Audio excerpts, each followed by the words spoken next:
Azərbaycan dili müəlliməsi riyaziyyat suallarını izah eləyib. Hələ bir buna baxın. Fizika buna güldü. Müəllimə, burada bir şərh var. Harda? Riyaziyyat sualına deyiblər ki, müəllim, fizika buna güldü. Aha. Fizika buna güldü. Heç. Tut bunu. Aha. Göy, Orxan hardadır? Orxan, zəhmət olmasa 2025-ci il blok imtahanına düşən fizika suallarından nə tapsan göndərdə bura.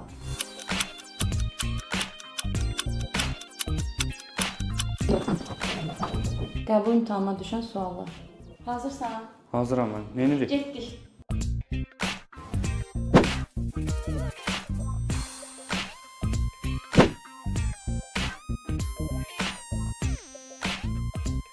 Süd məhsullarının fizika ilə nə əlaqəsi var? Hələ də heç bir fikrim yoxdur. Görək nə olur.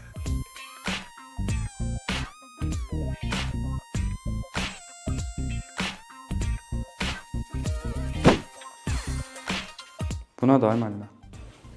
Bu maraqlı bir şeydir. 2 il fizikadan hazırlığa getdim, belə bir şey görməmişəm.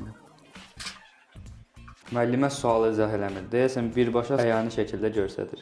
Hə, ağa, indi öncə deyəcəklər ki, rəylərdə yazacaqlar axı. Bunu edincə imtahanda vaxt bitəcək. İmtahanda belə şey olmur. Sadəcə izah üçün deyirəm. Bunu biləndən sonra zaten qaydanı tətbiq etmək nə var ki? Sual orada görəcəksiniz. Yəni keçən qəbul imtahanında düşüb fizikadan. Deyir ki, eyni cismi müxtəlif mayelərə saldıqda iplərdə yaranan gərilmə qüvvələri arasında münasibət T1 böyükdür T2, böyükdür T3 olur. Mayələrin sıxlıqları arasında hansı münasibət doğrudur? Bu çudodur bildiyimiz. Bu da sağ olsun ağa 30 dəqiqə falan çudoydu. İndi isə adi sudur. Həll elədi. Necə həll elədin? Yedim. Operativ şəkildə yedim. Operativ şəkildə yedi və içərisini su ilə doldurdu. Deməli bax, müxtəlif mayelərimiz bu sudur, bu da suyun qatlaşdırılmış forması. Bu yeni bal da qoya bilərik. Əsas lazımdır ki, bizə mayələrin miqdarı eynidir və amma müxtəlif mayelərdir. Eyni cisimdə, baxın. Eyni cismi müxtəlif mayelərə saldıqda gərilmə qüvvələri arasındakı münasibət T1 böyükdür T2, böyükdür T3 olur. Gəlin salaq. Bismillah deyək. Bu sağ tərəfdə gözün yaxşı aparmış. Başlayaq inşallah. Başladıq inşallah. Gördünüz?